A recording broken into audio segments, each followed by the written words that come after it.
दोस्तों, छींक आना एक नॉर्मल बात है और आपने कई बार सुना होगा कि छींक रोकने से आपके दिमाग की नसें फट सकती है और आपकी मौत हो सकती है।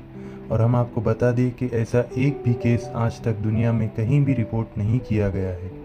तकनीकी तौर पर छींक से मरना असंभव है, पर छींक रोकने से कुछ गंभीर चोटें आपको लग सकती है, जैसे कि मस्तिष्क में फ्रैक्चर होना, गले में मौजूद फूड या साउंड पाइप डैमेज हो सकता है, फेफड़े फट सकते हैं और दिमाग में खून के थक्के जम सकते हैं। ये चोटें जानलेवा हो सकती है। तो हमें कमेंट करके बताएं ये जानकारी आपको कैसी लगी, और इसी तरह के अमेजिंग फैक्ट्स के लिए लाइक एंड सब्सक्राइब ज़रूर करें।